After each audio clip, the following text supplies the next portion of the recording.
Hi everybody, how's it going? Welcome back to Phoenix Wright's Ace Attorney. We've made it to the next day. We just about got through the court session. A big thank you as well to, I think it's rjack2, I hope I'm saying that correctly, who left a comment saying that the health does recover between days in this first game. So that's good news. It seems like we'll have a blank slate to go into the next court day with, which is fantastic because we were getting a little bit low on health, weren't we? So we're just having a look around trying to figure out where to go really. So the hot dog stand, it's closed. The Christmas fringe looks a little half-baked. The banner reads samurai dogs. Somebody needs to redecorate. Yeah, Larry, wherever he is. Anything in the bin? The trash can is empty. At least the place is well maintained. Good point. And then we've got the lake. The famous Gourd lake.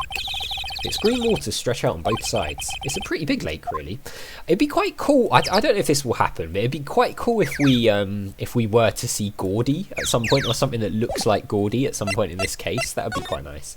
It doesn't look like there's anything going on here, so we've got the woods and we've got the rental shop. Let's go to the woods and then we'll go to the rental shop afterwards, I suppose. December the 26th, Gourd Lake Woods. I'm thinking that rental shop's going to be quite important, though.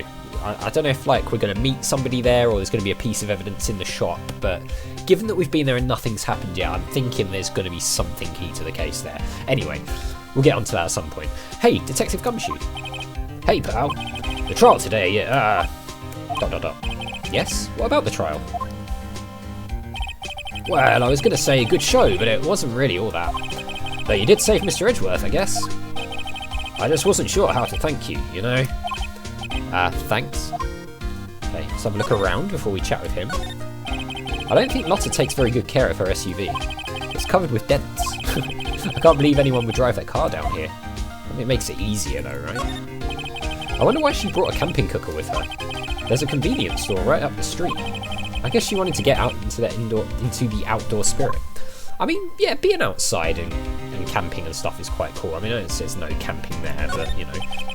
Sign says no camping. Funny place to pitch your tent. I don't know, that'd be a pretty cool scene to wake up to, right? If you go camping, to wake up and open your tent and see the lake, that'd be amazing. There's food and some magazines on the sheet. It takes a pretty tough skin to camp in this cold. Alright, let's slide, see if there's anything else around here, evidence-wise. Lotta's camera is staring out at the lake as usual. Even a novice like me can tell that the camera must have cost a pretty penny. I hope she doesn't leave it out here to get stolen. I mean, would somebody steal it? Probably, yeah, to be fair, they would. In London, where I'm from. The trees grow quite thick here. Further back, the trees fade into the shadow where the sunlight can't reach them. Okay, so it doesn't look like Lotta's here. So, let's talk to... Do we have any new items or anything? I mean, we've got the deposition. Let's talk to Gumshoe. Tomorrow's trial. Detective Gumshoe? Any idea what strategy Von Karma is planning for tomorrow? It sounds like he's bringing in another witness. Another witness? Is that the... I'm wondering if this is the one that we heard about at the police station when he said, like, the witness had pulled out or something. Oh, right. He said something about that in the trial today. There were two witnesses. Okay, we literally just got one line. That's quite funny. I was wondering who that other witness was. Who was it? Sorry, pal. As much as I'd like to, I'm not at liberty to divulge that information. Right. I mean, yeah, he can't. I guess he could lose his job for that, right? Oh, right. I wanted to ask you something about Edgeworth. What's up? Is he afraid of earthquakes? I've never heard anything about that before. ... Mr. Edgeworth doesn't talk about himself too much, see? But there's one thing that's clear as day. Him hating crime the way he does, and him becoming a prosecutor, and him being scared of earthquakes. It all started with that incident. The DL6 incident? Yep, that's the one. 15 years ago, when he saw his father shot before his very eyes. He still feels the pain now, you can see it in his eyes. Okay, Maya. I wanted to talk to you about Maya Fey. Huh? She's not out on bail yet? That's strange. I told them to let her go as soon as they had their report room up. Man, I don't know what would have happened in that courtroom today if it weren't for her. Seeing her getting dragged out by the bailiff. I'll be honest with you, pal, I shed a tear or two. Mr. Edgeworth, he was so moved I saw his lip trembling. Really? Cold as ice, Edgeworth? He was really grateful for what she did, you know. I'm going to head back to the station. I'll get the report on Maya and get her out of there as soon as I can. Thank you. Oh, wait. I was wondering, how much is bail going to be? Don't worry about that. Mr. Edgeworth is posting the whole amount. Oh, cool. What? Edgeworth? Didn't I tell you? He's grateful to her for what she did. Alright, pal. Well, don't forget to pick her up, okay? Maybe I can get Edgeworth to pay this month's rent too. Edgeworth has had a change of heart, everybody. He's now going to be generous and kind and a completely new man. He's not, is he? But we're seeing a different side to him. Alright, boat rental shop. December the 26th, boat rental shop. Looks like the boat rental shop is closed today too. Okay, so there's still nothing going on here. There are some boats floating at the dock. The murder took place in a boat from this dock. Apparently, the police took away the actual boat that was used that night. Indeed, there's space for one more boat at the dock. Can we, like, get in here or look through the windows or anything? A small boat rental shop. Doesn't look like anyone is around. They're probably closed because of the murder. Yeah, so somebody... I wonder if somebody was in here or, like, around the area when it all took place. There's more forest off that way. I doubt I'd find any helpful clues in there. Okay, doesn't look like there's anybody here. So, I guess we head out. Yeah, I think we do. Alright, well, we've been to the detention centre, we've been back to the office, so I guess we go to criminal affairs now. December the 26th, Police Department Criminal Affairs. It stopped giving us the time for some reason, just telling us the location. Detective Gumshoe's not here. Gumshoe's at the scene again today. Huh? Oh, really? He's a live wire, that one. Got into a fight with the chief for not following protocol. Not following protocol? I bet he wouldn't help them build the case against Edgeworth. Okay, I mean, but he just said he was coming back here, right? This must be the chief of the detectives. He's glued to his computer screen. Wah! Rook to bishop 7. He's playing chess. Checkmate! I don't believe it. Must be playing chess on the computer. Good hard work going on there, yeah. These are the detectives' desks. There are computers and files on each one. Funny, they're a lot tidier than I'd expect. I guess the detectives don't spend a lot of time at their desks. Alright, so maybe... I guess this is the same, like, hotspot. Maybe Gumshoe came here, had a go at the chief, and then went to let Maya out, I suppose? That must be one of the detectives. He's mumbling something to himself. Don't do anything rash while I jump. Okay, what the hell? Must be doing image training for talking down a potential suicide. Alright, well, not a lot going on here. So, back to detention centre? Ah, yes, perhaps. Hey, Nick, you finally came. They just finished the paperwork. I'm free to go. Okay, yeah, so maybe we needed to go and find Gumshoe to be able to get her free. Free at last, eh? Those interrogators were really mean. They were like, okay, what did you do this time? Like I was some kind of criminal. Can you believe it? Well, they let you out in the end, didn't they? Oh, that reminds me. Thanks for bail. Thank Edgeworth. Huh? He posted bail for you.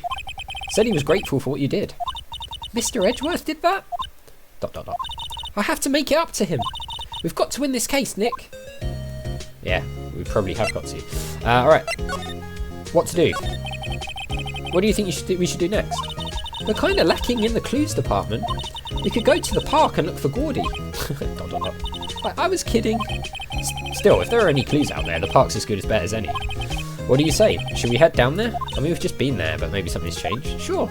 Okay, we don't need to ask about any ideas, I guess. Back we go to the park, I suppose. Oh yeah, look, something new's happening. You can usually tell by when this banner comes up, right? When this comes up, it means the area's refreshed from what we've played so far. There aren't many cops around today, are there? They're probably back at the precinct working up the case against Edgeworth. Oh, hey y'all. Hey, it's Lotta. Y'all really did it today. What do we do now? No, I'm not complaining. See, I did a little thinking, a little self-reflection, you might say. I realised that being a witness is a mighty big responsibility. But I just went up there and started blabbing any old thing that came to mind. Lotta. So, you see, I want to make it up to y'all. Make it up? Alright, well, let's talk, I suppose. Today's trial. What did you think of the trial? To be honest, I was doing it half just to say I'd been a witness. Even though I didn't really see anything, I kind of convinced myself I had though. I'm sorry, I know I caused you all a lot of trouble. Well, memory is a tricky, vague little thing. Yeah, I sure know that now. I'll be fine the next time I witness a murder. Oh, hopefully you won't. Right. You mean the first time you witness a murder? Yeah. Good point. Gordy. What about Gordy? Right. Well, the way I figure, the trials only stoke in the flames of Gordy fever. I'll get my exclusive photos and rocket to stardom. Alright, Lotta, you go, girl. I wish I could be an investigative photographer too. Finish your spirit medium training first. Making it up. Lotta, what do you mean by making it up to us? Well, you see, actually, I got a bit of information for you. Ooh. What? That Von Karma didn't want me to say nothing about it. What information? Now we're getting to the heart of it. See, I reckoned we might be able to do ourselves a little exchange. Exchange? I thought this was to make it up to us. Right. I propose a little exchange to make it up to you. Not really how that works, but okay. ... What? Information don't come cheap, my friend. Hey, I see you thinking, my, how unsophisticated these southern folks are. It's written all over your face. Let me tell you, most southerners are way more sophisticated than you. I'm just the exception, okay? Well, what'll it be? We got a deal or not? What do we do, Nick? Deal or no deal? I mean, let's deal. We don't have any other leads, so I don't think we have a choice here. Okay, how much? Huh? You completely off your rocker? I may not be sophisticated, but I'm not trying to rub your paw. Huh? The only fair exchange for information is information. Listen, good. What I need from you is information about Gordy. Whoa, whoa, whoa! Gordy? But Gordy doesn't exist. I mean, Gordy might not exist. Then bring me proof that shows he don't. I'll be keeping watch from the car, okay? You see something, you'll come to me first, got it? Okay. Right, see you all later. How are we going to prove that Gordy doesn't exist? ... Okay, Nick, let's get hunting. Hunting? You don't seriously mean... Gordy? I sure do. What about Edgeworth? We're searching for Gordy for him, Nick. Don't you get it? Okay. How exactly do we search for a make-believe monster? Maybe we can find a monster myth specialist? Okay, maybe we can. Should we go further into the... Oh my god! Okay, we've got the Steel Samurai back. What's that? The Steel Samurai, Nick! Yo, Maya! Larry, what the heck is that? Oh, it's my girl Kyonse's idea. She was all, if you like, put this here, it would be like really cool. Dude, she gave it to me along with the banner. Wow! That's real impressive she could find those for you. Well, she knows a lot of people. And that show's finished now, so she got them for free. Right. Nice little throwback to the old cases there. Alright, let's have a look at this thing, actually. Doesn't that Steel Samurai look a little out of place? I mean, it's so huge. I guess it's good advertising. ... Something about this Steel Samurai just doesn't work for me. Huh? Really? Looks pretty well made to me. Still a novice, aren't you, Nick? Really? True connoisseurs like Cody and me don't fall for this kind of stuff. These Steel Samurai fans are obviously in a league of their own. Okay, cool. Got the flags here as well. I don't know if we can... Oh, yeah, we can. Those flags look sadly out of place here, flapping listlessly back and forth in a cold wind under a cold sky. I don't know. I think it gives the place a kind of festival atmosphere. It reminds me of the War of the Eyeglasses. The War of the what? Huh? What? You mean you don't know the War of the Eyeglasses? What the heck is it? Our local fair used to do it every summer. Huh, I guess we were the only ones. I ask again, what the heck is it? That's a good question. Is this changed at all? I can't get over the samurai dogs. The original samurai dogs, no less. Hey man, whoever calls their product the original first wins. Why don't you add world famous to the sign? Hey, good idea. What have I done? Yeah, so I think we did that line before, didn't we? The trash can is still empty. Wow, Gourd Lake is really big. Yeah. Say, Nick, why is it called Gourd Lake? Oh. Well, a long time ago they used to grow gourds here. Okay, we heard this already. Whoa, no way. I was sure it's because the lake looked like a gourd when viewed from above. You know, like an hourglass shape. Well, it is shaped like a gourd, actually, but that's just a coincidence. Oh, okay. Yeah, we heard that dialogue line before, didn't we? What's this? Is it like a inflation machine? What's this machine? That's a compressor. I use it to fill up that balloon there with air. Huh, neat. Just got it repaired yesterday. Man, what a drag that was. Okay, well, we are going to talk to Larry, but we will do that in the next episode because we are out of time. So as always, thank you very much for watching. A big thank you to my patrons, Arcades Games, Wayne, Nate, Paul from the Phantom Fellows, Lyle, Hobo, Numinous, Kumadim, Paul Leone, Flossie the Sheep, JohnCon555, Chrissy, Paul James, and Zolties, and I'll see you next time.